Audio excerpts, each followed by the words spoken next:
Hello, and welcome to the Old Farm Bus Podcast. This is the Back of the Bus session. Hello, and welcome to the Old Farm Bus Back of the Bus Sessions podcast. I'm going to be real.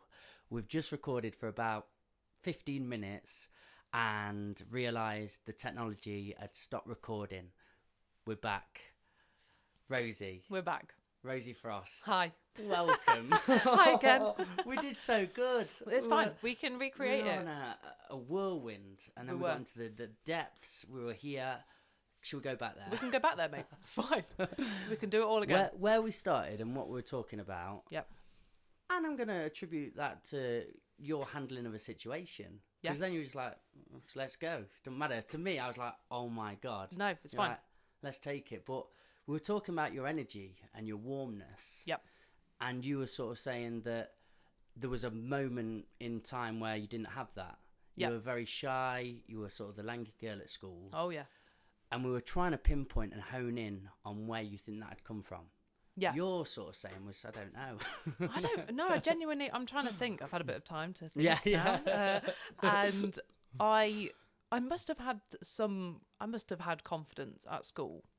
But again, now thinking back to obviously stuff that we've just touched on as well, I was navigating quite a lot of stuff like at school, quite a lot going on in family life. So I don't know. Do you know what? Actually, I'd like to think that my friends attributed to my confidence. Like I've got such a great set of friends that I still keep in touch with. Like we're still best friends from school, and I. This is going to sound really lame, but I do suffer with anxiety quite a lot, and I do kind of put myself down. And sometimes I think, why are these people friends with me? Like I don't understand what I'm doing right. But in there lies that I must be doing something right. Like I must be. Do you feel that's a healthy question to have inside? Why are they friends with me? Probably not. No, but I don't know. Well, it could be. It just kind of grounds me and makes me think like I must have good attributes like in a friend for these people to want to be friends with me. Because like I said, I probably suffered at school. Like I said, I was always the lanky one that no boy fancied. And was that primary there? And where did you blossom into this beautiful creature you are now? Oh, thanks, mate. Primary school, God knows. No, I don't know. I think I was like fully in my shell at primary school. I don't think I had much of a personality to put out there at primary school. I think I was quite a quiet girl.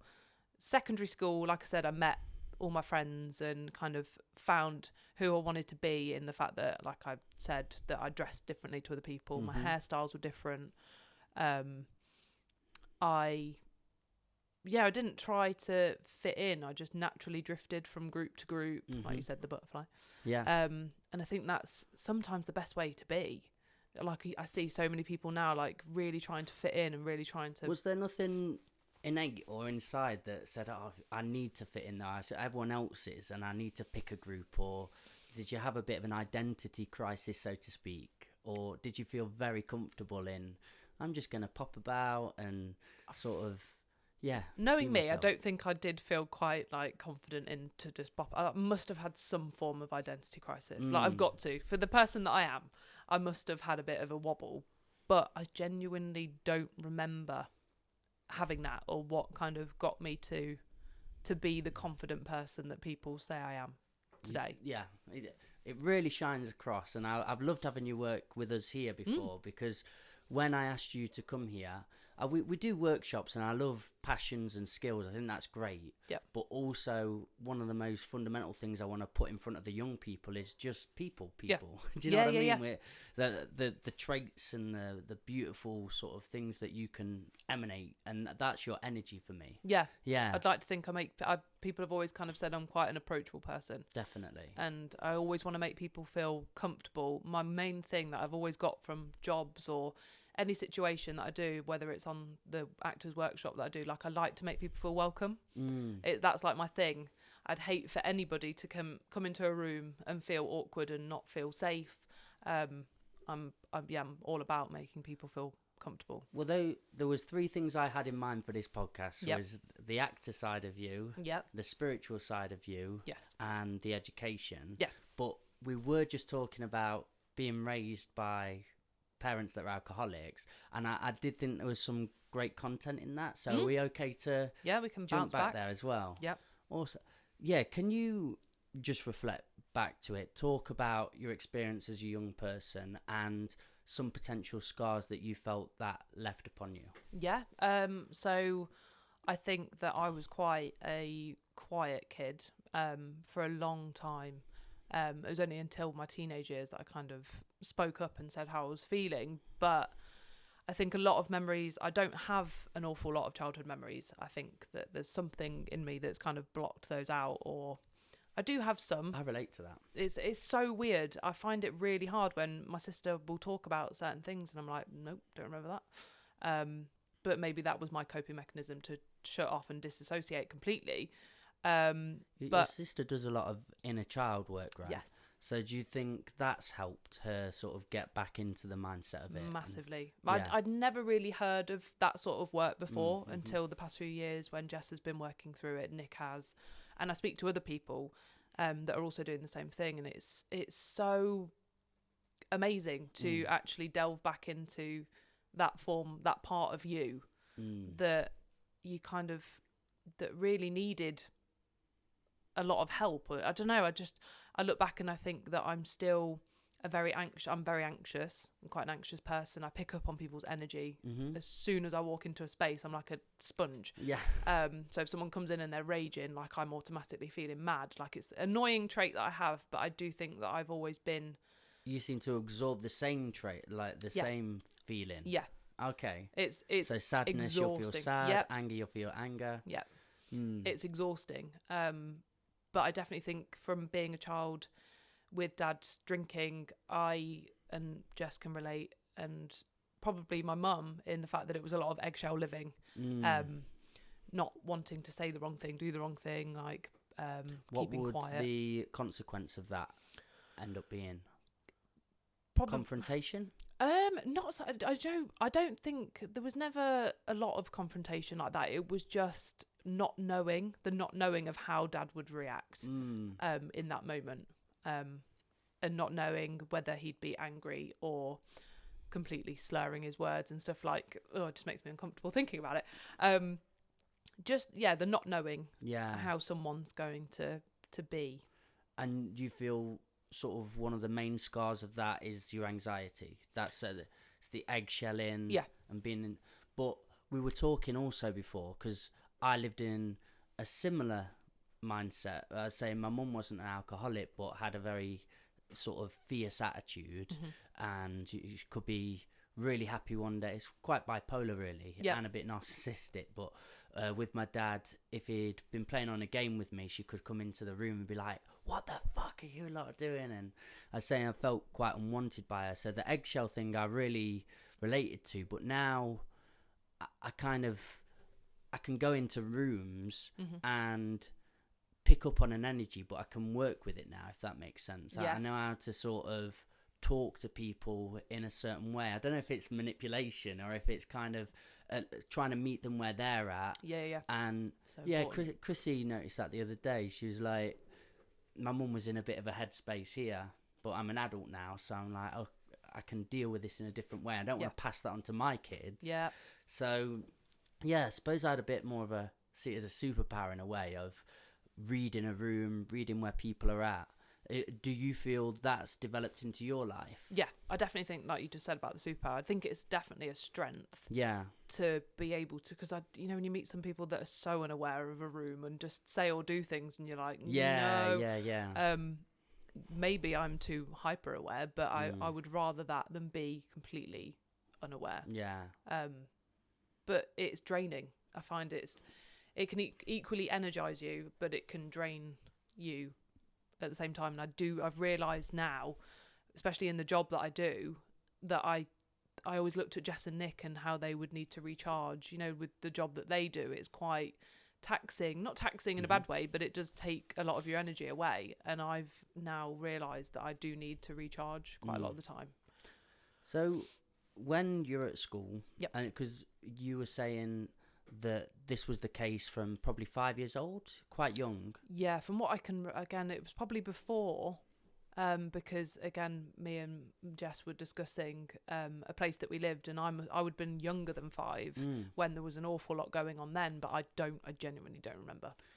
And I was just trying to put the acting and this together, because I feel I know your mum and dad were actors, right? They did so that's where you saw that from, and Yep. you were encouraged to go into it.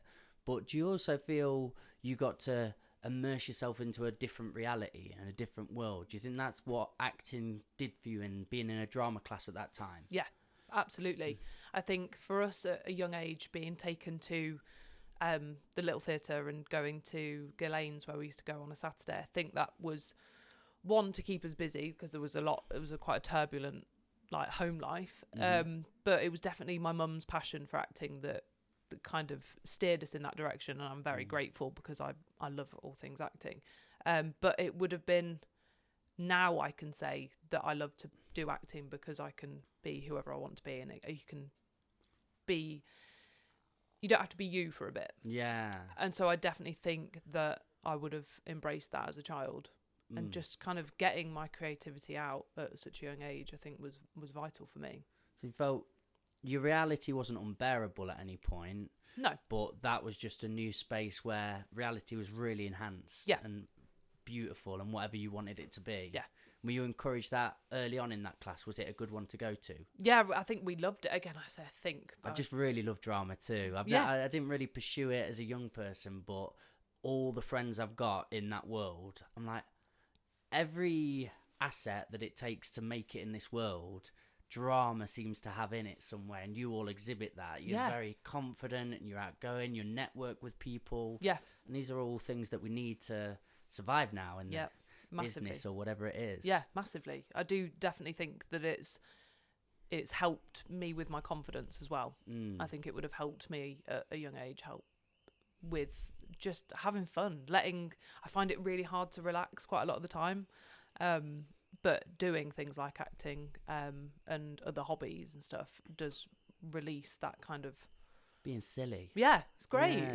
You need to be silly There's more. so many young people are terrified about what people think about them. Yeah. It's a big thing, but I can imagine in an acting class, you know, if you're doing improv and you're just coming up with stuff and you don't know what to say next, that's you're failing in essence, but that's a beautiful thing, because you're constantly being put in them situations, and then when you realise, oh, I didn't die, oh, wicked, let's just keep making them then and keep falling forward. Yeah, no, I love it. I absolutely, and that's what I love about the Actors Workshop that I'm part of, and I do an online session every Wednesday. It's like therapy. Really? It's actually therapy. Sometimes I've cried on the call doing stuff, and last week I had a panic attack just before I was about to join the Zoom, and I was so grateful that I joined it, because I was in my head, I was like, I can't do it.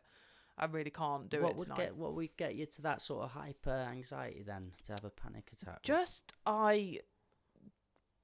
sometimes I feel like I burn out quite a lot. I'm on half term at the minute from my job in a school, and it takes a lot of my energy.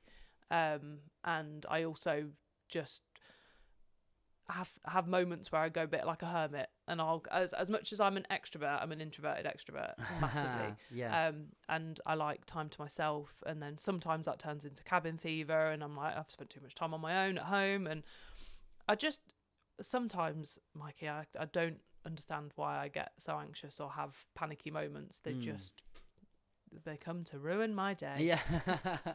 But things like acting and getting out and about in nature, like I've got so many things that help me. I was going to say, with acting, sort of, there's obviously a big fake in it, because you're becoming a different character. Yeah. Can you not sort of deploy that into your life in a way, or is it different? Yes and no. What, as in like kind of... I don't think this is healthy.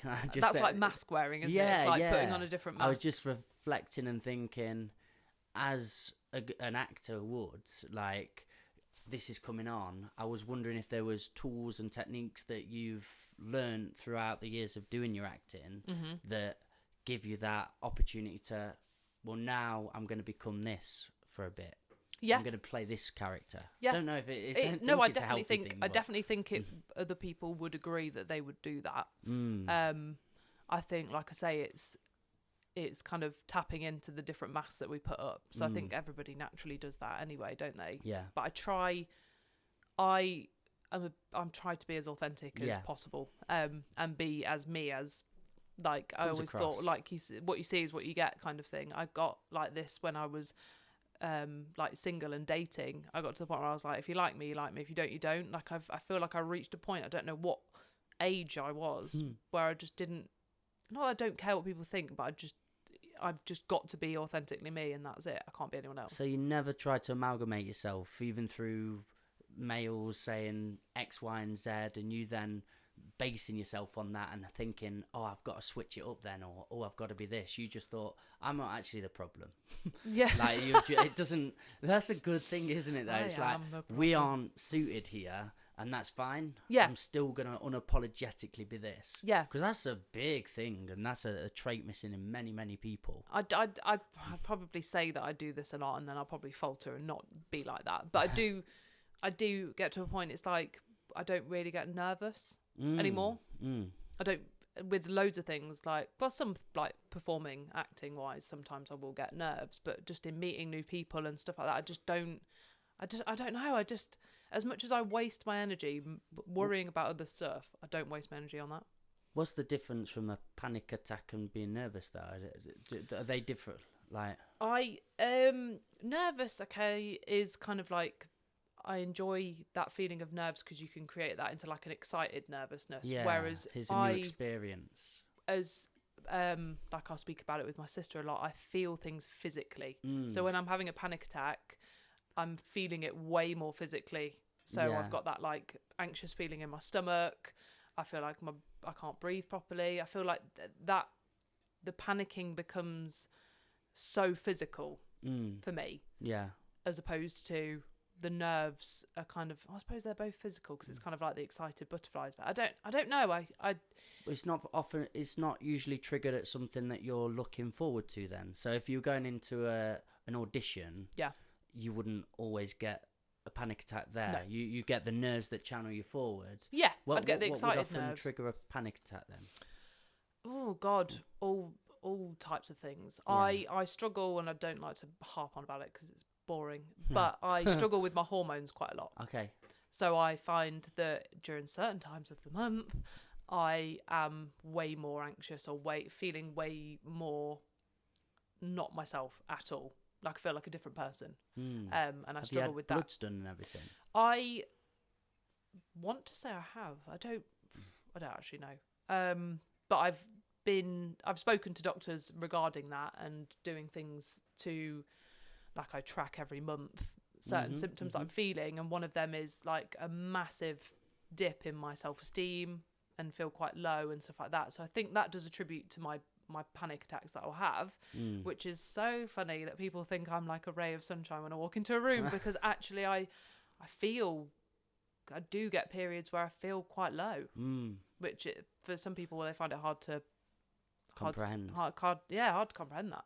Yeah, but I love that honesty and that authenticity, because, like you say, anybody that markets somebody as that and they tell you you're this and you're that, it kind of puts a reality on you that, you know, and then they'll also put themselves in a different cat. They're like, you're not human, you won't go through this. Yeah. And yeah, they'll compare and why can't I be more like that? But to hear somebody's truth, You don't want to be like that. I'm human. Yeah. And I go through all this and I have my hormones and I Yeah. have this, and this is just life and reality. Yeah. It's a beautiful conversation to have. Yeah. I'm very, very open about stuff like that. I'm just conscious of not wanting to harp on about it so much because my poor partner has to listen to it all the time. But he's the one that sees thing. every part of me. Yeah, good thing to, like, there's a big pie chart and there's so many reasons for it, and you've explored lots, and Yeah. I'm guessing a lot of people again would just be feeling shitty and sit in it and accept it and not explore it. So to go, there's physically stuff going on, there's mentally stuff going on, spirit, explore it all, take it all into consideration and get your bloods done or whatever. Yeah. There'll be a path outside of feeling shit. Yeah. And it doesn't last forever. It's so much of a cycle that I know it doesn't last forever. It's just when you're in the thick of it. And I talk a lot about my like inner critic. Like that's like wild. On those days when I'm feeling like that, there's something inside my head that's like, you're not worthy for this. You're not good enough. You're this, that. The mindset sort of stuff. Are you really into that as well, like your sister? Yeah. Is that hit a spot for you? And yeah. When did you start getting into that world? I find what Jess and Nick do fascinating. I am so grateful for the work that they do, not only to see them kind of go through that journey, but it helps me no end. Yeah. Like, me and Jess will always say we had a similar experience growing up with life and stuff, and we're obviously like genetically linked. Yeah. But we've got different views on stuff, and we've been through things differently. And deployed different mechanisms to get through that. So we've had a similar experience, but our experiences might be different slightly. But she has helped me no end, kind of try to understand myself a bit more. Awesome. Did you have sort of an aha moment with them then? Did you go to a course or something and like, I'm not really sure, I don't know if this will be my thing, and then went, oh, okay. Do you know what? I am massively, and I would say this to them, and I'm super proud of Jess and Nick for everything they do, but I'm like in awe when they're like talking and they're so like, I can't think of the word, but like relatable, or but they're so affluent in like what they're saying, and they know what they're talking about, and it's so well versed. Yeah, and I find it really easy to listen to them, and I think that for me is like the first part of wanting to explore something and be interested in something. You know, like if I'm interested in what you're saying and how your kind of approach is, they're brilliant at what they do. So I don't know if there was an aha moment as such, but them doing what they've done for over the past few years has really kind of made me kind of look into myself a bit more. I was going to say, sort of, with you and your sister having very similar experiences growing up, and then hearing her be so vocal about it, it must have put you in a very reflective mindset of, oh, how do I see this, and where do I see myself in this? And then you look at some of the traits that you exhibit, and you go, oh, okay, maybe that is because of the childhood and some adverse experiences that I've been through. Yeah, absolutely. Okay. We've both got very similar traits, but then we had very different parts to play in our family. Yeah, massively. Okay. How so in different parts to play? Jess was very much so. She was the older sibling when mum and dad were going through their breakup and things were really rough. Jess was old enough to kind of be there with mum, for mum, and she kind of understood it a bit more, whereas I was the younger one who was a bit more how to say, not as aware of what was going on. I think they tried to shield me from quite a lot of stuff as well. So like I say, when we talk about childhood experience, she'll remember something so clearly, and I've not known that even happened, or some things are news to me because I just wasn't aware, or they kept that from me at the time. Okay, interesting. So but she was very much that kind of. Has that got you into a headset of, I want to know what's going on? Do you know when people are sort of colluding or conspiring in some way, they're just having chats and they're like, why don't I know what's going on? Because I really have that. I just want to know plain and simply where we're at with everybody. Yeah. And I hate it when they're beating around the bushes and stuff. I'm like, just tell me. Yeah, I do think deal with stuff. Yeah, I do think I can definitely. I'm old enough and ugly enough to deal with a lot of things, and I think that I wish I was kind of. I suppose I was going to say I wish I was privy to like knowing what was going on then, so I could have understood it better. But I don't. I am thankful at the same time that maybe they did keep certain things from me. I don't know. It's one of those where if I had have known, would I still be the person I am today? I don't know. You can never know either. No. So do you feel you went 100 mile an hour at your passion, which was acting then? Yeah. Did you really sort of immerse yourself and throw yourself? What was your first acting part? What were you doing? I think I was in when we did plays at the Little Theatre in Leicester, I was in the Railway Children.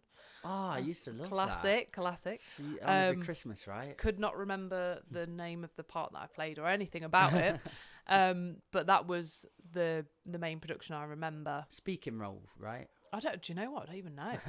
I don't even know. There's pictures of me in the dressing room, like in my little costume. I would think I was. Do you remember the characters? 3 kids. Remember Mr. Perks, the like train dude? I think I might have been one of his kids. Okay. I don't know. Anyway, It was a sad film, right? I don't I'm even not know. giving any I can't spoilers remember. away, but yeah, I think Spoilers. there It's so was old. rather sad. But that was what I can remember doing at the Little Theatre. Okay. And then going through school. So then obviously we did acting like classes every Saturday. Me and my sister and my sister's friend would come and we'd go and do that. So I can't remember what we did, but I know that I obviously enjoyed it enough to go every Saturday for a long time. And then I was in like productions. I think I was in a production of Grease at school, in high school, albeit I was just like a dancer, but it was still part of the production. Maybe that was like a confidence thing. I never pushed to get like a main role, even though I was probably very capable of doing that, but I was just in the background as a dancer. Would you say confidence is the biggest thing that came out of it? What, confidence in acting? Confidence in self, confidence. I to probably put yourself in didn't. situations and be Yeah, I around must have been people. fairly confident to have wanted to be in productions and do stuff like that. Again, I don't think my confidence came until I fully like blossomed into a young woman. Because I've got 2 daughters, and I'm 100% sure both of them are going into an acting, not school, but like workshops and stuff. And I really want them to do that. But I'm just trying to envision and imagine all the attributes that would come out of that, because it just feels such an exciting room to be in, where you're all conjuring up a world, you're improvising, you're having play. And you've got to respect one another because you've got lines, and you want the person in front of you to do well too, because that'll make you do well. Absolutely. What else do you think young people or people get out of going into acting? Just like we've said, the confidence, the creativity. Yeah, like I'm so big on being creative. Like, see, my brain stumps itself because I don't know, I have a terrible time at school, but when I'm told, or in improv, even in conversation at times, it'll just do this little freeze where it's like, stop. And I'm like, oh, ouch. But I know if I was in a drama class or something where it really encourages, keep going, develop it. It's my imagination. I put myself down a lot in my head. Yeah. So I'm like, stop. You shouldn't. Don't stop. Yeah. We should I'm never working listen on to it. those. I'm working I know, on it now, mate. but Same. I know that.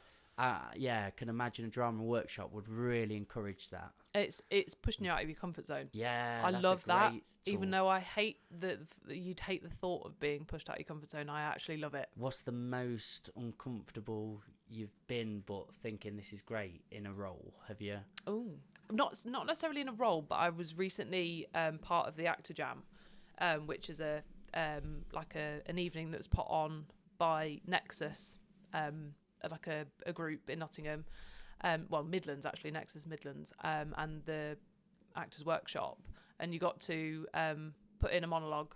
Like, everyone had to, what's the word? You submitted. You submitted a monologue. Nice word. And then Nexus decided who got through, and then on this evening, the ones that were chosen got to perform their monologue in front of an audience, and there was like a panel of judges. So last probably November, December, I wrote my own monologue, my first ever self-written piece. Wow. Called Verbal Diarrhea. And I wrote that, and that was based on my sobriety through obviously being a child of an alcoholic. So I don't drink. And I've always had people make comments about that and make me feel shit for not drinking. So I decided at the age of 35 I was going to compile everything that I felt and what I wanted to say about it. You had to compile it into a 2.5 minute clip, which was so difficult. But I wrote this monologue anyway. I was really pleased with it. Sent it through, got through, went and performed on the night. and I won second in the audience vote. Not like the panel vote. That's the biggest. Big up to the ones that actually won. Vote. Yeah. But I came second in the audience vote, and that was the first time I was genuinely really nervous. Sometimes you got to be in the in crowd with the panel, though, don't you? The audience don't know you, so I think that's the biggest win. It was such a fun night, and I loved it. And the best bit was being able to watch everyone else perform, because there was 20 of us, and just to support other performers was amazing. There was so much talent on the night, and I felt really lucky that I managed to get through and be able to do it. And as much as I was nervous, I absolutely fucking loved it. Yeah, I loved it. That's amazing. And I hope you could tell from the performance, and there's obviously areas that I could improve, and it was the first time I've ever performed in front of people like that and writing my own thing. But yeah, it was like such an adrenaline high. I loved it. What do you think is a great actress or actor? How is everybody different? Are there, if you're looking at a top trump card, I was doing this with Joel the other day a bit, and you think of how much they can improvise, how much, obviously you can't change aesthetically, so that's just something, you look how you look. Yeah. But yeah, what does it take to become great at acting? Do you have to just commit? Oh God, do you accentuate yourself a lot but by playing a character? I think I don't know if this will make sense, but it's so important obviously to put everything into being a different character and playing a different character, but I think it's also great if you're like brilliant at playing yourself. I don't know if that makes sense. No, it does. Because again, I harp on all the time about wanting to be yourself, just be yourself and stuff. And when I'm doing acting and when I'm reading lines, I'm trying to. They don't want you say if you're like reading a script. I'm reading scripts for an acting thing I'm doing tomorrow, and I'm trying consciously to not be the character that I've already seen someone play. Do you know what I mean? So it can be a bit more contrived when you're trying to play a character, rather than your authentic self playing a character. Yeah, but I always in the back of my head think, how would I be this character? Yeah, like how would Rosie play this character? That's and cool. I try and I feel like if you can nail acting yourself, if that makes sense, it does. Then you've kind of got the grounds to be able to then. I don't know. I was trying to think of actors that I love, like Leonardo DiCaprio and some of Classic. what role? Shutter Island, or he's playing a wild, a crazy character. Yeah, and so many twists and turns in that film, but I think he's got a bit of wild in him, or he's got a bit of that, and he's really pushing forward with that, and he's like, I know this. I can bring forward that role and let it just go and be. Yeah. And Django, where he smashes the table, he's got blood actually on his hand and stuff. So good. But that anger probably, he's got it in him. That's part of him. And he's just like, I can truly, authentically let that part of me go. Yeah, and that's back to like the other parts of us. Like we've all got parts, haven't we? And everyone's got an angry part. They've just mastered their parts. Yeah, and they're willing to showcase them. Yeah. Oh, that's cool. That really got me going. So cool. I want to do some acting. Honestly, I recommend it to anybody. You don't feel. I would recommend it to anybody if they just need a release. Just doing the breath work and stuff like that, like it's a release for me. Do you feel with that monologue you did, was it more about how you performed it that got you second place, or was it the content that you feel you wrote, or just all encompassing? I think when I look back at the footage, I think I could have performed it better, but I did write like fully from the heart. Okay. And can you talk about it as well a bit? It's fascinating what you were writing about. Yeah.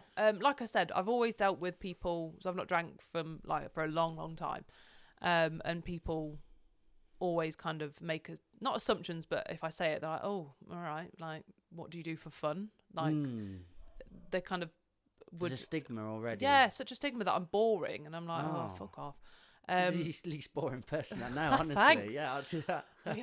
But it feels like I've had so long to try, and it's almost like fight a corner when I don't need to fight any corner. Yeah, they should be fighting a corner. Why are you drinking? Yeah, why are you getting do you out need your face? But I've never been that person that's like, why do you need to? Yeah, back onto them. I'm just like, I just chose not to. I'm comfortable in situations with just being me. I know that a lot of people, some people I know would say like they'd need to drink to loosen up. Like, I fully get that. I've never judged anybody for what they do. And a part of my monologue is the fact that I've never judged anyone, so why I don't expect to be criticised for my choice. I grew up seeing what alcohol did to my dad. Hated it. Absolutely hated it. I have got quite an addictive personality, so I wouldn't like to have been that drinker with dealing with the emotions that I go through and stuff. I remember going to a hypnotherapist years ago for something, and they kind of said it's quite common for people that have had like drinking addiction in their family to go either one way or the other. You either kind of go full throttle or you don't at all. And I chose to not at all, and I stick by that. But I still get comments, mate, to this day. When you said you got an addictive personality, how has that shown itself? Just with, well, I don't know, just with kind of, I can just tell that, I don't know, you can just tell, can't you? Yeah. With like certain things or certain foods, or I don't know, I could tell. And Dad has got a very addictive personality. I think everybody has to a certain extent with certain things. We're all addicted to fucking phones and social media. Don't even get me started.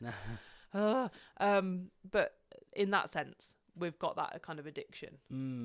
I think I've definitely like that. So I think I wouldn't want to be that person that drinks to forget or drinks to numb out. I don't want to do that. Yeah. Because even though I struggle with feeling everything, I wouldn't have it any other way. Yeah.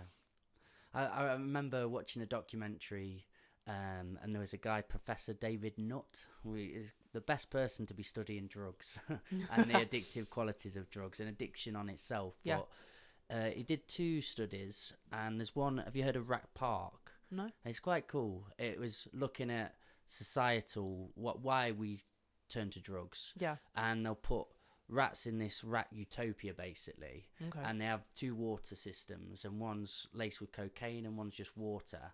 Jeez. And then you've got these rats in just cages. So first of all, they were looking at sort of situational and societal places that we were in. And the rats that were in this utopia, so they could have as much sex and play and food and things they liked, that only a very small percentage would go to the cocaine-laced water. Whereas the ones that were in conditions that were real nothing, I think it was like 95% went to the cocaine-laced water. Wow. So they could just escape that reality. But then in that rat utopia, where there was still some going to the water with cocaine in, they wanted to understand what that mind was like. So they furthered that experiment. Yeah. And they had this sort of button where they put these rats in, and then they'd have rats that would press the button and keep going and getting rewarded. It's like Pavlovian conditioning. So a shutter came down and they could go and get the cocaine. But then the ones that were in the utopia and would go to that water, they were the rats that just kept going until death and would keep... So then they studied the brain receptors and the dopamine releases of those rats to people that have addictions and addictive personalities, and they're the exact same. Jeez. But I'd never related so much to a rat. I was like that. But it was that when he was explaining this study and these 2 studies...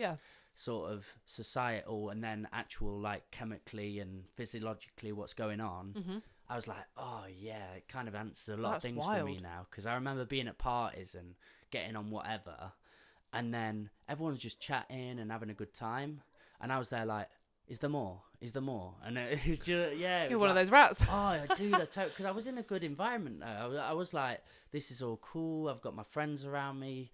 I didn't feel there was too much in my life in disturbance or disruption. You felt probably safe in that. I think there was something else going on in my mind that was just like, I need that dopamine though. So some people, I think addiction is an illness, it's a disease, and it's there's definitely things in your reality and probably past that attribute to it, but also some people it's just a chemical imbalance that they'll constantly chase. Yeah, I do completely empathise with anybody going through any kind of addiction like that. Cool tests, aren't they?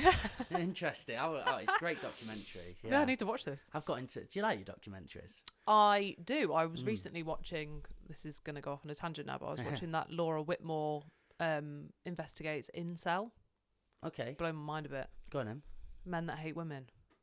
Oh, right. Like, I mean, is this all through the Andrew Tate quite phenomena. Yeah, phenomenon. It is, isn't it? It's Yeah. a new emerging of, I don't know, it's sort of polarities, isn't it? We go so far this way that then these sort of other spectacles and characters emerge, and they feel they have to be all this way. There's not much nuance in it. No, it was all quite a toxic program, but I get suckered in. I get so suckered in. Yeah. And cyberbullying, that was one that I watched last night, which is, mate, this is why I don't have kids. This is why I won't have kids. Me and my partner don't want children. Not for this reason alone, but I just think life's fucking scary now. God, they're very. It's as different. It's not empowered behind a keyboard, but even here, we've had some kids coming this week to work on the buses, doing great work. But some of these kids just wouldn't get involved. Young people, a bit older, and they wouldn't say boo to a goose. They're here, you're talking to them, and you're trying to get them involved in any way, and they're just so resistant and reluctant. Yeah. And they didn't say anything to your face, but then when you get home and you get this message, and you're like, oh, you've got the power now, haven't you? You're very keyboard daring. warrior. Yeah, so it's interesting. Then that did make me reflect and think, oh, I can see how, because even these these people that lack so much confidence can be so strong and forceful here. I can understand how bullying can get to real heightened places. It's horrible. Yeah. There's things I don't stand for in life. There's a lot of things I don't stand for in life. Bullying is one of them. I can't witness it. I've never done it. I've never been bullied, thankfully. But you just don't realise, these people don't realise the weight behind the things they're saying and the actions. It's just horrendous. And working with young people like we both do, it's hideous. We'll have to watch it day by day. I'd say it's 90% of why I do what I do is because of the bullying. Yeah. Bullying is my big sort of life story, really. Yeah, it was primary school, got kicked out of school, secondary school, it just went on and on and on. I was quite a big kid. I was probably overcompensating with food and my addiction at my grandma's, because lack of love, not feeling wanted here. Oh, I totally relate. And it was a great time, really. I felt very safe there. I was on Xbox and I was cool, but as soon as they sent me into this breeding ground where they would just turn up and they're like, oi, fatty and whatever, I had a guy spit on the back of my head one day, and I just took it, and I remember thinking, I don't belong here. But then one day, I living on farms all my life. I had a dog, and he had 3 legs, and it was called Jake. And that day, I went to school, and Jake was being put down. And that same bully that had been bullying me all these years, he spat on me one day, and he went, "Oi, fatty." And I turned around and went, "My dog died today." And I just fucking Did you? I don't blame ambulances were called in, and all. Yeah, I went to as far as I could. I was going to try and kill him, but somebody had to drag me off. Teachers got involved, got me kicked out of school. But I remember just thinking, all of that energy came out in that moment. Yeah, and I don't blame just that. A backlog of constant bullshit. So I'm not somebody that's a proponent for violence. No. But why did it have to get to that point? Exactly. There's that little bit of standing up for yourself. I think my belief is, I think young people at school should really learn self-defense. I think boxing, MMA. Yeah. Even if bullies do it, you learn this humbling. You learn this sort of, when you know you can protect yourself. Yeah. You don't need to go out your way to protect yourself anymore. Yeah. It's this feeling inside, because I did boxing for a long, long time. And as the bullied kid at school, I did feel this sense of, I need to show them, but that's what made me lash out. Yeah. But then when I was in a ring with literal Marines, police officers, and I'm probably 16, 17. Yeah. And they're bashing you about, but then you realise, I can do you now. Yeah. It got to this sense of, I'm all right. When people come to you, you're faced with adversity a lot. Yeah. You just go, you know you can hold your own. It's all right, yeah. And that's Maybe your it'll release get to as that. well. I don't want it to, but if it does, cool. You're all good. Yeah, I believe that is the young people that I'm particularly working with at the minute. Yeah. The reason I see the lash outs is probably just down to fear and the unknowing. Yeah. you know what I mean? Absolutely. You can see, I feel like you can see like a window into their soul. You know, like you can just see why they're doing it and the reasons why. And a lot of the time, they just want to be listened to. I feel like I'm a good listener. And We'd I make love a great school together. I'd have the martial arts going on. You'd have the acting. Then we'd have a little place to sit by a fire and just talk. Just talk. Ooh. That's I'm trying to. I want to try and bring like journaling into like things with the students at my school and stuff like that, because just gratitude and things that we're thankful for and the positives, because a lot of the time you just hear, oh, I'm bored, school's shit, and I just want to try and turn that into a bit of a positive for them. Do you do all this? Are you into your journaling, into your gratitude? I say that I'm definitely not that great at journaling. Yeah. Although I did start to write another monologue the other day, and the power behind writing was like, I felt it straight away. Like I said, I've been feeling a bit panicky and a bit anxious this past week, and just writing releases that and makes me feel so much better. I should do it more. I'm such a twat for saying you should do this and you should do that, but I don't follow my own rules. So somebody said to me, do you journal? I said no, and I thought, I've just wrote like 10 poems this week. You're so good at writing. You're so good at it. Writing is in the fabric of it. Yeah, definitely. So okay, you were at school. Yeah. You jumped into acting. You were in the Railway Kids. Railway Children. The Railway Children. Have you been in any productions on TV or anything like that? I have not. So I am... Is that where it's aiming? Is that where you want? I would like to, yeah. So cool. I'm at the point now where, I don't know if you've heard of like a spotlight profile. I'm an actor that does not have a spotlight profile. It's something that kind of... agents will use and casting directors will use this like platform online to be able to find. Has?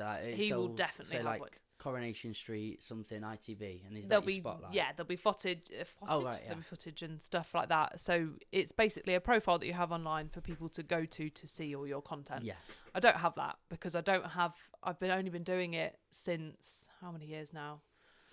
Started at the Actors Workshop about 2 years ago. So that's kind of just a couple of years before that I was doing castings, but they weren't necessarily acting related. There was other bits I did. So that's only been over the last 2 years. But during that time I've done, I was in an advert on TV. So, okay. What were you advertising? So that was tenuous link back to family. It was for Not on the High Street. So a brand, like a website that you can buy gifts and bits and bobs for them, and it was a Father's Day advert. So the casting was you write a letter to your dad for Father's Day, and you had to film yourself reading it out, and then I got put through, and then I was put in the advert. And I think it was basically because it kind of hit a heartstring for me as such, because when me and Jess went through a period where we didn't speak to Dad for, it was probably a few years, like on and off. We didn't really speak. I lived in Brighton. Jess was living somewhere else, can't remember at the time. And he got in contact with us and we saw him for the first time on Father's Day. And it was crazy because he looked completely different and a lot of time had passed and it was really quite emotional and he opened up to us a lot. And it was quite a poignant moment. So when I saw this casting, I was like, right, I feel like I want to do this. I want to do this letter justice. Even if I don't get through, it's like cathartic to have written that letter. Anyway, I got through and I was on an advert. It was filmed in 2020. So it kind of was a lockdown, a product of lockdown. So I filmed it at home and it was on TV. So I did that. What age did you start again when you got back into acting? I got back into acting, so it was only going to be probably over the last 4 years. That's amazing, though. A lot of people put age restrictions onto life, don't they? Yeah. I'm this age now, I can't do that, but I really admire and find it exciting when people get into something again at a later on age. Yeah, I would be the first person to be like, oh, I'm too old to do that. I'm too old to do that. But so many people say there's no age on acting. Yeah, you can get into it. So many different roles. There's so many different roles. There's always going to be a character that needs to be filled with a certain age range. Don't get me wrong, right? When I look at castings, it's always like 18 to 25, and I'm like, fuck, I'm too old. But It's crazy because you look in that age range. Thanks. It's really true. Thanks. Yeah. honestly, I do get this. I don't know what it is that keeps me looking younger, but I do get told I would probably go for roles in like 20s, Yeah. but I'm 35. Wow. So what else have I done? I've done it was like a photo shoot for, would have been a TV advert. I didn't get through, but it was with, have you heard of Rankin, the No. photographer? No.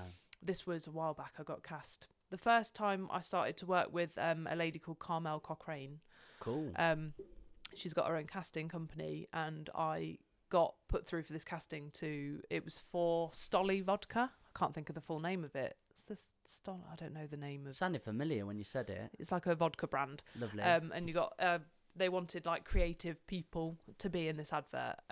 So I went for a casting for that. I didn't get through, but I did get photographed by Rankin. And what are you being amazing. asked to do when you're going on auditioning for these? So you got to play out a role? Or? This one wasn't necessarily an acting thing. This was more. I'm not going to say modelling things. It wasn't really, but it was to be on an advert. So I had to go for this casting, and they asked me questions in front of a camera, and then they put on some music. They asked me what music to put on. They put on some like hip hop, and I had to dance in front of a camera. Oh my life. Weirdly, again, wasn't embarrassed. Yeah, I love that though. But and then I had my photograph taken, and then I got picked by Rankin with a couple of other people to go to the actual photo shoot day, and I was surrounded by like full-on models. There was a DJ. There was a guy that worked in a bar because obviously it was alcohol related, so there was a barman there, a bartender, a couple of other people, and it was the most surreal experience to go to London to be photographed by this amazing, like, really quite successful an photographer. amazing opportunity, It was right? bizarre. Yeah. And are you okay with rejection? Yes, I didn't feel. I'm the kind of person that if I can see that there is someone better suited for that, I don't feel that I think that was the right person that got it, if that makes sense. Yeah, okay. Because I just went there and I was like, there was a bits of paper on the wall with pictures of everyone and bits about them. And there was, like I said, there was this DJ and all this stuff. And then there was like Rosie, and she's a visual merchandiser because obviously I worked at IKEA at the time. But that was like my element of like being a creative. I felt like the odd one that was just shoved in at the end. Like, I didn't feel like I had a profession that really kind of made me this creative, cool person that they needed for the advert. It was really bizarre. So when I didn't get through and the people that did, I was like, no, they were meant to. Do you know what I mean? Like the DJ, she was cool as fuck and she looked great in the pictures. But I was grateful for going and having a laugh. And at one point I had to wield a baseball bat at Rankin and scream at him. Mate. I had to scream at him. Like, has everyone ever asked you to scream? No, Because I wish they did. you do because you don't know what you sound like. Oh, really? You know, like, I would never, and to have to literally, if you'd say to me like, now just scream, it's the weirdest thing to have to do. I was like, I had only ever thought I'd have to scream if I was being chased by someone or like something like that. So it was an experience. Right. Did you let it all out? Yeah, I loved it. Yeah. But I don't even know what I must have sounded like. It must have been horrendous. Everyone had a different scream, and it was funny sitting back and listening to everyone else's scream. But it was, so that was fun. That was a casting. I've read scripts. I've put in self-tapes for certain things and not been successful, but it's all part and parcel of like I'm also learning. I'm listening to this. I'm thinking, why haven't you done a podcast yet? You should have. Really? Yeah, honestly, yeah. Do you know what I always did think? Very I'd love to podcastable. work. Do you think? Yeah. I'd always like to work on like radio or something because I've not got the best voice, but it's that you don't have to. Well, I'm being recorded, so you know. The positivity you don't have to and look energy the in part. things, though. Yeah, But you look the part though. Yeah, but in radio you don't have to. So I was like, Yeah. I could just rock up wearing whatever pajamas. and chat. Yeah. I used to do that with Nick actually. Do you know on the BBC when we were there? Did you? Yeah, I'd come in shorts or anything. It just feels Yeah, good. because you just don't. No one has to. I still think I'd do that on a TV though. Yeah, I probably still would as well. Actually saying that, but no, this feels really comfortable. Like I said, I don't like get nervous about stuff. If you decided to embark on either I'm going to pick a topic and I don't know what I'd hone do in it on on. that, or just people. I don't know what this podcast is truly. I love people. I love story, particularly people with passion though. So a bit of something. If you've got a spark or something I feel we can connect on, and that's usually passion for me. Yeah. Well, you said Yeah. that when we first met at Jess's retreat. You were like, yes, something. There was, it's a feeling, isn't Yeah. it? You know, when you're there, and we had this chat, and I just realised, you've got stuff about you. Like-minded people. Yeah, But I'll talk to anybody. mate. So I think you could start a podcast. Oh, maybe I Really, will. I don't Maybe try I and get will. everyone to do that, but you definitely could. Really? Yeah. Okay, I'll keep And that it in would mind. be it's a great. The biggest thing podcast does for me is sort of the networking element. Yeah. It's great for if you want to open up doors and opportunities too. Yeah. Not that you're just using it for that, but especially in your field, you can connect with people and just get on a level with them. That's what I love to do. I feel like Yeah. at the age that I'm at, I still love making new friends. Yeah. You know, with anybody, any like-minded people, I love just getting introduced to new people and new things, and maybe podcasting is It's something I'll happening. think It's about. happening. One thing, I suppose this is because of Hollywood, okay. but as we were talking, Mm. I was getting like a feeling Yep. of, I wonder. Ooh. You said people get in touch with you and ask you to do all these shoots, and is there a seedy element in your world, in people exploiting others and wanting them to come and film and whatever? That I'm thinking not Epstein. Who was the other guy who was a famous director, and then Harvey Weinstein. I think Ugh. but that world come collapsing, didn't it? And then loads of things came out from it. I just got a curiosity about the acting world and people in certain positions of quote unquote power that you've noticed or heard stories that they have exploited a bit.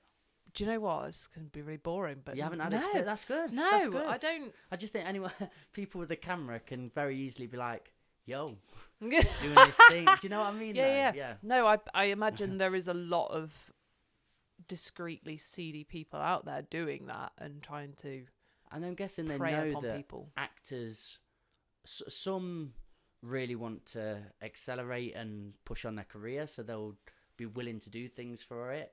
Yeah. And they're very outgoing people, so yeah. I bet people do fall for it. I can imagine. I'd like to think I'm a good judge of character. I get But a good also, feeling for age stuff. is helpful. You Being know, old. but if people Old know and unwanted. that, they might actually treat it with an air of understanding and respect, whereas maybe younger people. I imagine younger people they're get suckered more- in to wanting that sort of Not to take the fame of it. podcast dark, but you know what? seedy times. It come No, out it must happen. in the media a lot, hadn't it? Yeah. So yeah, I was just wondering why it was so rife in that God knows. industry. But no, I've never witnessed it, Mm. and I'd be the first to call someone out if I did. That's beautiful. You pervert. Yeah, god damn ya. What about the spiritual side then? Did that come in because you're doing breath work now? Yeah. Yeah. Yeah, I love the breath work. Don't do it enough.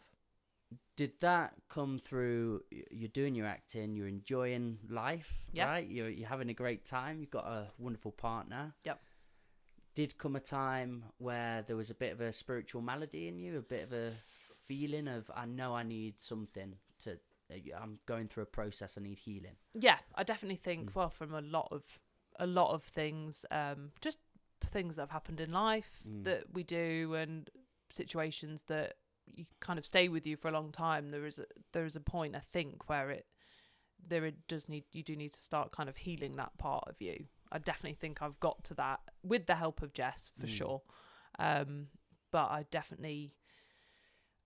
I'm a very emotional person, so I hold a lot of emotion, whether that's like really happy, sad, anxious, angry, like I've got it all, Mikey. Yeah. But it's releasing that sometimes. Sometimes I feel like it's too much to bear a lot of the time, and I think with the breath work, I'm not going to sit here and say that I'm an advocate and I do it all the time, because I really don't, but I believe that it's so powerful.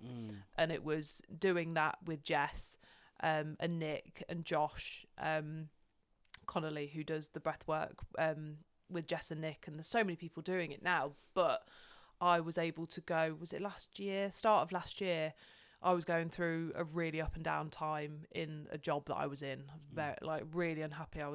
My mental health was shot. Really? Yeah, really bad. and I just was let go from a job that I wasn't really enjoying.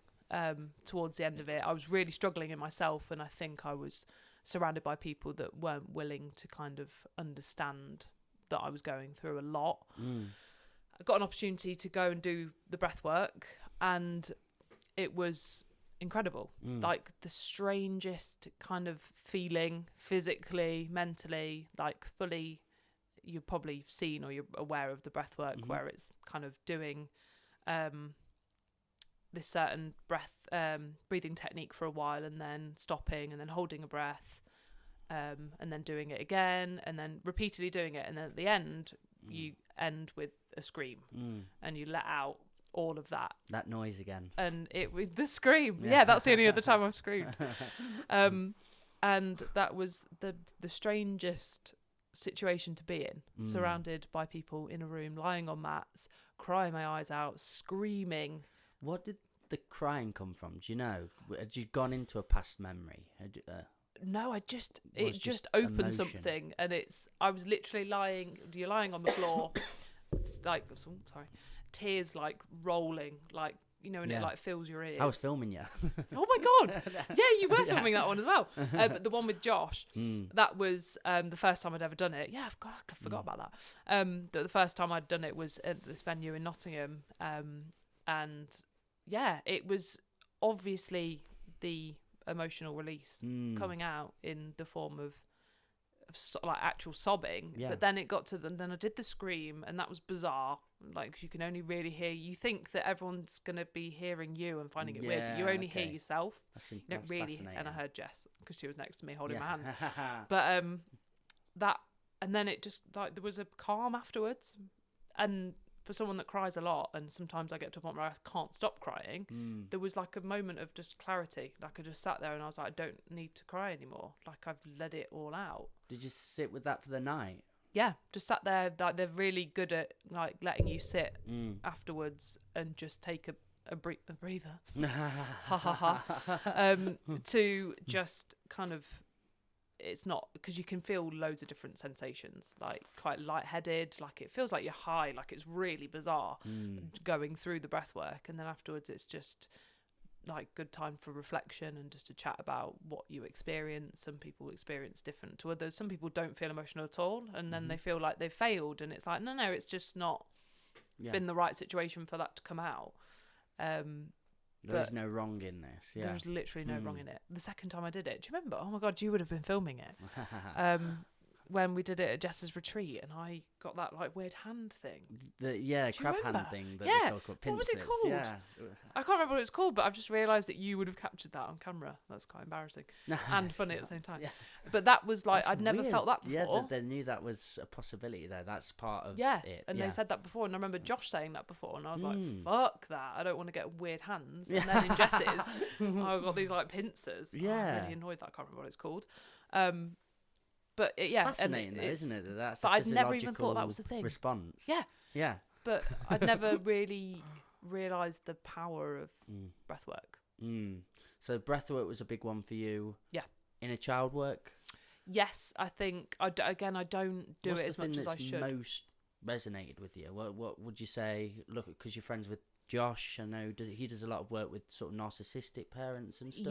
Yeah, he does a lot of toxic parents of work. So is there something that you've looked at and thought, I need to venture this path? I definitely think the breathwork was the main one for me. Yeah.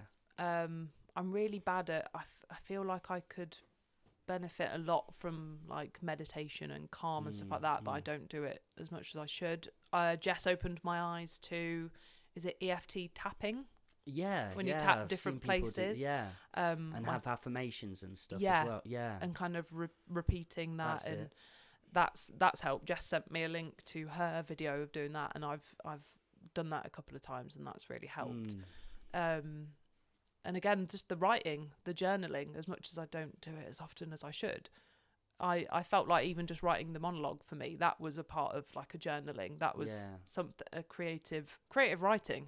Like I've done it with you when we've done the sessions with the young people here, and just like, I love it. Just love being able to be creative with writing, and also it's quite therapeutic. Is that one that you feel you'll get up and feel confident in going with, like creative writing? Will you? Because if you're not inclined to necessarily sit and meditate, or you're not thinking, right, I'm going to get up and do my breath work today, is creative writing the one that's like, oh, but I've got a buzz for that, or I'm ready to pursue that? Yeah, I think again, it's something that I me. need to do more. Definitely need to do more. But and when I say a creative writer, for me, is kind of the acting thing. So with the monologues, that's like a creative writing thing for me. I think that I could do that more. Do you have much routine in your life? Yes. Yeah. I'm a sucker for, like, well, yes and no. I was going to say I need to find more time to do it, but I've got so much fucking time to do it. Really? I'm just finding excuses. I think sometimes I know that doing like meditation will be really good for me, but I also don't want to sit in my own thoughts for a long time. For me, my biggest thing is being out in nature. Same. Like going out for a walk. You got a dog? No. Yo. However, that was my game changer. I feel I don't even need the dog though. Like, although I probably should have gone for a walk today, but I napped instead. But that for me, just being immersed in nature, that is like my therapy. I don't know how I've not even mentioned it until now, but that is like my main. That is what I do. Yeah, that's what helps me. That's what I used to run quite a bit. I was talking to my mum yesterday, and she was like, "It's a shame you don't run," and I don't run as much now, especially in the winter where I live. It's just not, I wouldn't want to run in fields in the dark. No. But I do want to get back into it. And I was one of those people that would run without music. Oh. So, you know, people that have to have AirPods and have to have music. Yeah. I just would rather listen. I just want to listen to the world. Oh, but don't you get trapped in your thoughts then? No, because I kind of feel very present with... Yeah, it's really weird. That's cool. Because people will be like, what, you don't listen to music when you're running? And I'd be like... That is alien to me. Honestly. Do you know what? Sometimes, though, I did go through a stint of walking quite a bit in the summer holidays because I had time off, because obviously I worked with schools. So I had a lot of time to myself, and I would listen to podcasts. So I would listen to them. And that was, if I was doing quite a long route, you know, when you get like a long podcast that fits like the exact time it's going to take you to that walk, and I was really quite anal about that sort of thing. I've had to extend walks sometimes just to finish it. Yeah, I don't want to get home and not finish it. But no, I'm definitely someone that just likes to be immersed. It's going to sound really lame, but just even like just the birds, like that's not lame at all. That's really mindful. That's yeah, lovely. Just listening to stuff like that just kind of grounds me again. I think I've got into a thing called Headway. Have you heard of that? It's like Audible, but they summarise all the books. So sort of the Subtle Art of Not Giving a Fuck, or the Four Agreements, or amazing books, but they're just 15-minute to 20-minute, condensing it down into this is what it's saying. Which I do like the idea of having long form, a book, and really delving into it. But there are times where my mind tunes in and out and in and out. Yeah, I'm terrible. But I love reading books, but sometimes I zone out and I just scan a page and I've not read it properly. A 20-minute intense, there's this and there's this. My brain does enjoy that. It feels like it can really focus in, knowing you've got to absorb all of this. Yeah. And I quite like the sound of that. Headway, yeah. Headway, okay, I'll remember that. The only problem is Audible's great because often the authors are the people that speak it as well, and I love hearing the author put their words to it and their voice, but Headway's it's like this American bot. It's just not like now we're talking like there's a male one and a female one, and there's a few varieties, but it's a bit... Has AI done this? Yeah. So I'm all about like anything that's authentic, someone's authentic voice. Yeah. I've listened to a lot of great books on Audible, and I mainly just go for the voices. Like Power of Now, Eckhart Tolle. It's a good one. It's just again about presence, and Eckhart Tolle's beautiful sort of spiritual practitioner. Yeah. But his voice, for me, a lot of people hate it. Like my friend Dan. Do you know Dan? Prime Life Project. He's on the BBC with Nick as well. Radio. Recognise the name, I think. Well, to be fair, the way that he gives his materials very bosh, here I am, high energy. And Eckhart's this like German guy, and he's very peaceful and here to the Mm-hmm. and I'm like, that's who I am. Yeah. So, Yeah, no, so, you've got a good voice for the podcast. Alan Watts as well. Have you heard of him? No. Oh, I'm gonna send you some over, Okay. honestly. And you just mentioned in there as well, struggling with time because school. Yep. 9 to 5 in. I work in an alternative provision. Nice. And I get to work for 8, and the kids leave at 2. The kids have an absolute breeze. Like what a lovely day. They leave at 2, and then we get work done, and I'm usually gone by 3:30, 4. Cool. Okay. How you finding it?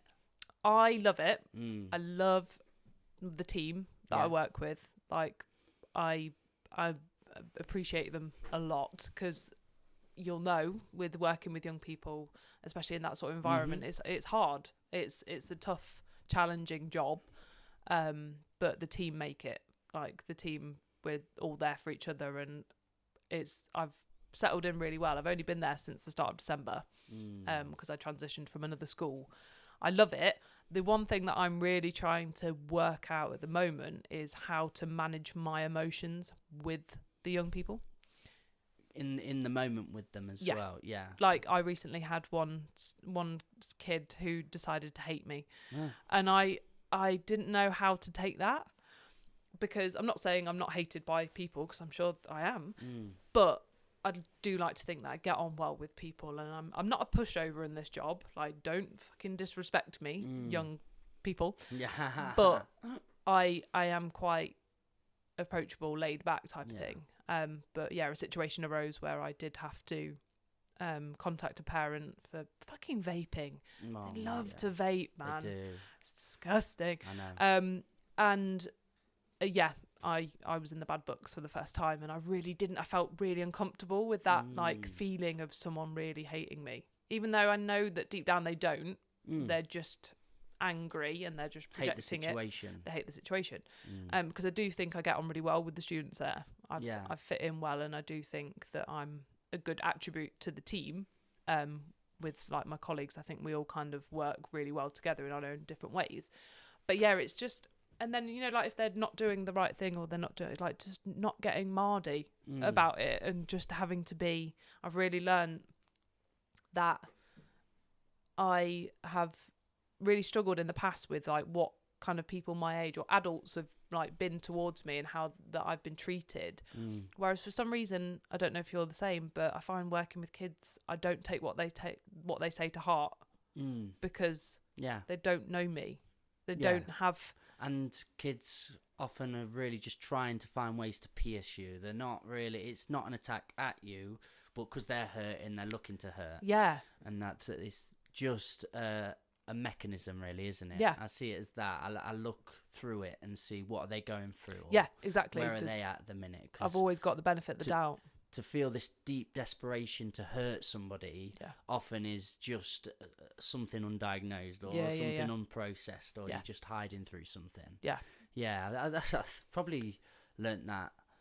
I can't remember what course or whatever it was, but that sort of offence is taken, not given, or whatever. Do you know what I mean? It's that sense of, you can't offend me now. And when I went through, it was Paul Cope that I worked with, and we did some character work, which I know Nick and Jess have done a lot of. Yeah. But we were looking at that character that's offended, and to be able to go, oh, actually, like, I'm taking whatever they're saying, internalizing it, and then letting it work out its way through all my pains, and it's just something for you to go through. Yeah. But when you realise, oh, actually, and you know yourself, and you've been through that path of discovery, and you're like, I'm good, I'm all right. Like, I'm actually a decent human. I know what I'm putting in front of you guys is my best self, and I'm going to bring that to the table. Yeah. When they go, you're this, it's easier to just go, okay, and I can run it through that system, go, what you're saying is not quite true. That might be to you, but it isn't to me, and it doesn't matter. Yeah, it's so key, isn't it? That makes sense. Yeah. I've really learned that other people's perception of me is not like what I need to see. It's not necessarily true. So their perception of me, and like they'll say stuff. What people think of you is none of your business. Yeah. I like that. Yeah, that's so true. And it isn't. I just think they don't know me. Yeah. I'd be more upset if it was somebody that knew me and knew more about me and kind of made assumptions and stuff like that. That's where I would be a bit hurt by something. Whereas and even then, they don't know me. It's often, if you really know yourself and you feel in whatever situation it is that's brought them to that, and you go and you can check in and go, no, I haven't done anything here though. Then you can go, oh, what are they going through though? What's the reflection? So even in that moment when it's somebody you really care about and love, yes, it might come a bit more piercing, but you can run it through that meter, rationalise it a bit. Yeah. Whereas before it's all an attack and you're just swinging a baseball at it. Yeah, but it's been refreshing to not take as much to heart, even though I've just said that obviously one of them hating me is upsetting, but it was just just an emotion that I'm not, it's just uncomfortable for me. Because I'd like to think that I don't set out for people to hate me. It's a box of snakes, dude. And you know, doing this job as well, that we're only there to fucking help. And that's when sometimes I think I always think in my head, when you're my age, you'll look back at this and realise that I was there to help you, and I'm actually quite a sound person. What would your advice be to somebody feeling out of control or struggling in the environment of working with young people? Just maybe they've gone in with this expectation of, I'm going to change their world, I'm going to do this, and then when you lower it a bit and you don't take things to heart, that's where you can actually position yourself in a stronger place. I just think a lot of the time they just want to be listened to. Like I've said before, it's just about being compassionate and listening. Because I don't think that in the same sense as some of the kids that I've worked with, I didn't have a bad childhood. But I remember at that age, I always wanted someone to talk to. I always felt like I wanted someone relatable to talk to. And at my school, there was probably no one. I don't think there was any such thing as a school counsellor then or anything like that. And they were all kind of older people that didn't get me. And I kept so much in at that point. And I want to be someone that kids can feel relatable, that is relatable now. That's why I do what I do now. And I've completely changed my career 360 and done something completely different, because this actually is like a job that I feel like I can make a difference. Whereas, what's your sort of perception on the state of young people? I know you can't generalize, but the attitudes and the mindsets in young people of nowadays, because there's a lot of good too. But I'm just thinking things I've seen is sort of sense of entitlement, maybe, like when you've asked them to do stuff and they're vaping wherever in front of you. We used to be a little bit more hidden and respectful to your elders. Where I've seen it point blank, if they don't have respect for you, they'll let you know about it very openly and honestly. And that fuck you attitude is a bit more prevalent. And it's that I find that hard to swallow sometimes. That's something maybe lack of respect, more entitlement, and we were talking about this today, me and Chrissy, the sort of sense of power. And I like kids being empowered, feeling empowered, but instead of power now for self, it's like power over people. So ability to get one over on you or get somebody in trouble, maybe things like that. I do think. Where do you think that's spiraling from?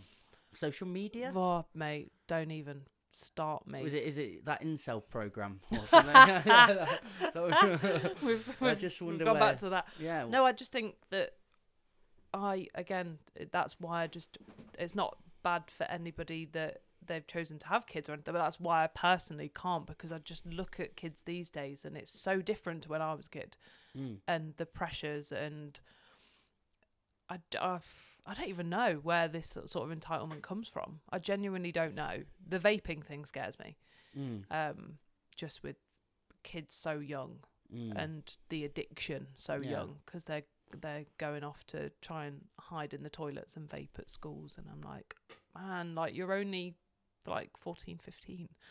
Like that's. I mean, I get that. Thinking back to school day, cigarettes, there was a lot of people in our year. I never did, because my mum instilled quite a lot of fear into me. Kind of worked, you eat though. them. Yeah, not quite, but it was funny because she was really into them as well. So it was a bit, what's the word? what's the words? Hypocritical. Yeah. I knew I'd get there. Hyper something. Hypocritical from her. So she very much like me and my sister. You'd be disowned if you ever did that, and I just didn't fancy it anyway. It seemed odd. Yeah. But I think cigarettes was quite a thing. I suppose it's more to the elders of how we treated people. Because I was a dick in school. I was a bit Were you? cheeky and noticed people. Yeah, I joined forces with other people that were cheeky. Never nasty. No. But then if you're around somebody's mates or a mum come out or a dad or whoever, it was like this sense of you understood the hierarchy. Yeah. and so on. You respected your elders. Yeah. Yeah, I I do. like that. I think that's a good thing that I we're think kind of people should. maybe missing out on a little bit. We're not to sound like two old biddies right now, though, which we do. I mean, but I'm just wondering if you've noticed any of that sort of attitudes. One thing that kind of springs to mind, it's kind of similar but not, is I've noticed that one trait that I've noticed a lot in the kids that I work with is they've had to grow up really fast. Yeah, COVID's a strange time too, isn't Yeah. it? Yeah. With them caring, I work with a lot of like kids that would have to care for their own families and be the main kind of carer in the household. So feel a little bit hard done by life as well, seeing everybody else have, again, quote unquote, the normal or archetypal upbringing. Yeah. So just feeling a little different. I just think they've sense of separation. Yeah, but some of them, like some of the students that I work with, they seem to be, they're still like immature and they're still children, they're still silly, but also so grown up the way they speak. And I just find that crazy that they're missing out on a childhood where I don't know, I think in this work you become privy to so much that you didn't even realise was going on behind closed doors. You know what I mean? Yes, kids have got it quite hard. Yeah. They always have.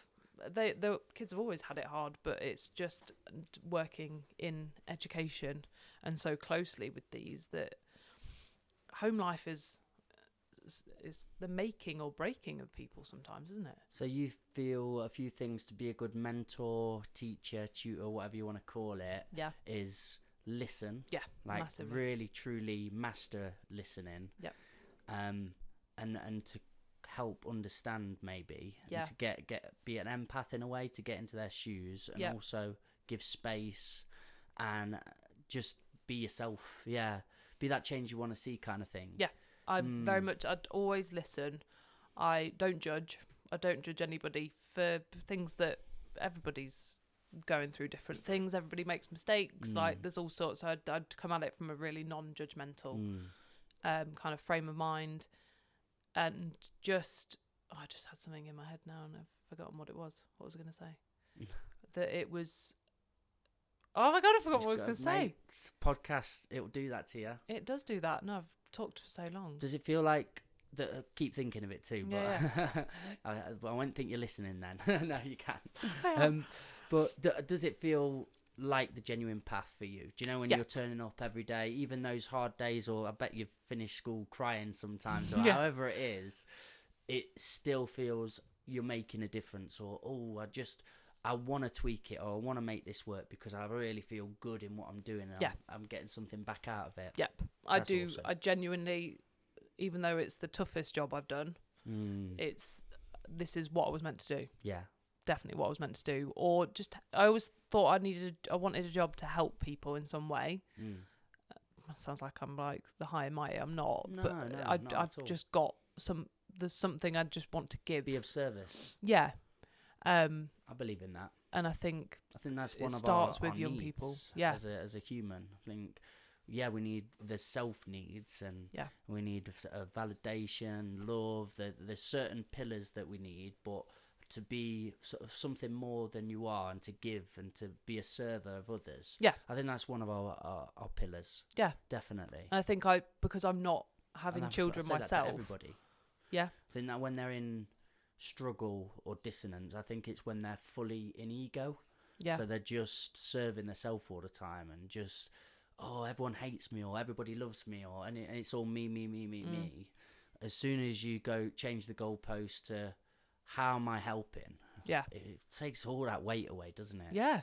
as long, yeah, it's just again recognizing ego, because I suppose I've seen videos or you see people and it can be that toxic compassion at times where you're like, yeah, who you doing that for? Yeah, no, this is, like I said, that's almost like the inner child for me. I'm doing this because that's what I always wanted for for young Rose.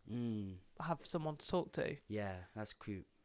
No, and I'm the same now. I had this be that person you needed when you were younger kind of thing, when that bullying, and just feeling that as soon as I sniff an air of that, of somebody being put in a place of other, I'm like, that's not what we're doing today. Like, this is a community and we're just bringing people together. Yeah, and you do it so well. Oh, thank you. I love what you do here. No, it's great. I love it. But like you say, it's box of snakes. It's forever moving. Every day's different. Yeah. Every day is different. On a Tuesday, for example, like you got 40 different mindsets and energies and stories and people. So, it's hard. But this is why we do it, because it makes a difference. Yeah, because again, it'd be too much if you had such high expectations and you were like, it has to be like this, but if you can just turn up and go, I'm gonna bring my best self to the table, you can never do more than that, can you? No, exactly. I think it's do key, your best, teachers. Just do your best. It's bloody Keep hard going. what you do. They will appreciate you. Yeah, like I said, if you get to this sort of age and they'll look back and be like, nah, she was cool. She was cool. I gave her shit, but she was cool and she was there for the right reasons. See, what we've been doing nearly an hour and 45. Bloody hell. Yeah, and we'd had that false 20-minute, 15-minute start. See, I could go. I could just talk forever. How's your first podcast been? Yeah, great. Do you enjoy it? Yeah, love it. Well, if you were to go on your own path of doing a podcast, do you feel it would be this sort of more conversational, long-form, open topic, or would you have something where you're like, I want to focus this today or this? I quite like that it's not structured. I quite liked that. Like I said, when people said, what we talk about, I'm like, I don't know. Oh, mate, I've been on other people, because I feel like we could do another 2-hour podcast easily. Yeah, man. And I'd love to do that with you. Yeah, man. But I've been on podcasts for people before. I think before starting this as well. Yeah. When I was in the poetry scene. And it was so contrived. It was really like not my cup of tea, because they'd have a script and they're like, asked you before what we're going to talk about and like plan it out. That's not my thing anyway. No. But then you'd be on a tangent about maybe what we were doing first, your emotional part of your life. Yeah. And then they can't go off script, so they just go, anyway, and da-da. And it just chops it in half. And you're like, oh dear. That's when you get the most, the gold is just in the waffling. Let it go. In that waffling. Oh, mate. Well, it's been amazing. You've been amazing. So you. Anything coming up for you in the acting world, the teaching world? Where are you off to? I think I'm still. I said that this year. I don't make New Year's resolutions or any of that shit. But I said that I wanted to push the acting more. Nice. So next step is kind of getting more content together, trying to get a spotlight profile, look to then get agents. I'm doing a workshop tomorrow as part of the actors workshop with a casting director's coming in to do a session with us, so that'll be really fun. Put myself out there more. I'm trying to put myself out there, but not in like a cringy way. Trying to obviously use social media and just find new experiences. Like when you said podcast, I was like, yes, like just to get myself out there and try different things. Go. Yeah. Again, is your philosophy kind of just the enjoyment of the pursuit of it, or are you have days where you think, I should be here, or I want to be there, or I'm not where I can be? Do you know what I mean? Yeah, I think I could have done more. Yeah. To be where I want to be in terms of acting, but then equally I've taken on like a new challenge of this working in schools, and I'm enjoying that for what that is now, and immersing myself fully in that. Like the acting's always been a hobby for me. Yeah. I'm not in a place where it could be a full-time venture right now at all.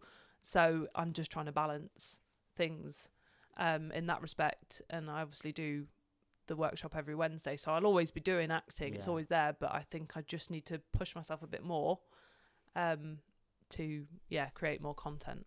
You can just tell when people are doing it for the love of it, can't you? Do you know, a lot of musicians I see up here, I'm like, if there was no audience, you'd be doing that, wouldn't you? Do you know what I mean? Yeah. I had to sort of reframe my own passions and my own hobbies before, because I'd turned it into that more disingenuous way. Mm-hmm.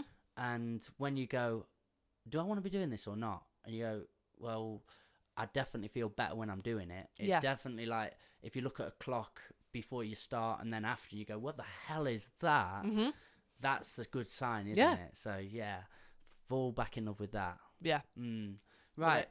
Where can people speak to you, find you, if they wanted to? So I have an Instagram, which is at Rosalind Frost. It's my full name, Beautiful. Rosalind Alice Frost. But at Rosalind Frost. And then I have a creative Instagram. I'm trying to kind of put more content on. Don't use it as much. But at Rosie_Frost_creative is where I am, and that's kind of it. Do you know what I thought we could do next time when we podcast? We could do like drama exercises. You could run. Would you do that with me? Yeah, I'll do it. Run me through some improv or ideas like that. Have you got a lot in your repertoire? Maybe not as such. Them. Yeah, right. I probably have more than I think. For you to say that, I'd be like, oh shit. Next episode we'll play with it a bit. That'll be fun. Okay, next podcast we've both got to do an accent for the whole thing. Oh, dude, what's your best? I don't know. Give me one. I don't know. Oh, God. I feel I'm not too bad at Australia. Oh, Australian. That's good. I lived there for a little bit. Did Mikey. You? Yeah. What part of Australia did you live? I lived in Brisbane. I lived in Melbourne. Yeah.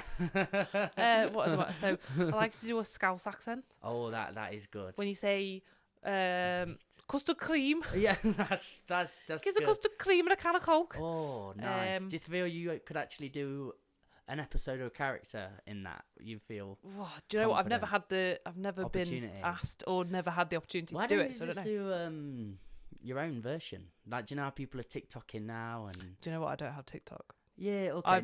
I should. Maybe I should. No, but it's one of those things. I'm like, I don't want to. No, you've got YouTube. That's more. Yeah, YouTube. What's the respectable? Yeah. Old school. What I mean is like, being independent and just creating content. No, I think I like I said, I've started to write more, and you've got a mate with cameras as well, and I will not be that CD dude. Is what we're talking about. All right, Weinstein. Yeah, no, that sounds good. I'm gonna remember that. I'm gonna tap you up. Yeah, honestly, I really enjoy seeing people that like, nobody's asked me to do this. I'm just gonna do it. Do it anyway. There was a guy in London, Mr. G, has been on here quite a lot. He's a great poet. And I remember probably about 7 or 8 years ago, I was really trying to make it in the poetry scene. Mm-hmm. And it was good. Like, I was one night in London, then you're in Brighton, Bristol, Liverpool, everywhere, and having great performances. But I remember moaning to him one night and just being like, there's nothing in our area, nothing to do. No. And he's like, hang on, whose fault's that? I was like, and he goes, if there's not a scene, make a scene. Yeah. And I was like, yo, dude, that's so a good true. point. Everyone just moans about where they're from. Yeah. And he really did put a little dent in my ego at that time, but also idea of, I'm just going to become it, live it. Yeah. You don't have to play for Man United, but you can still play football. Sort of. Yeah, absolutely. Wicked. I think make more of a scene. We're good together on these podcasts. Yeah, man. We need to do trying this to again. Finish it and we're like, and do another thing. Like, fuck off, it's Friday night. You're great, man. You're not going out getting bladdered, are you? So hell no. You're doing nothing. We're doing nothing. Cup of tea. Right, I'll finish on my bit. Guys, you've been a part of the Old Farm Bus, Back of the Bus Sessions podcast. I'm bloody happy we press play eventually. Imagine if we got here now and not done it. No, don't. I can't do that again. It was all meant to be. It was all meant to be. I'll leave you on this. I always do, and I always will. Just be nice to one another. You're a beautiful set of buggers. See you later.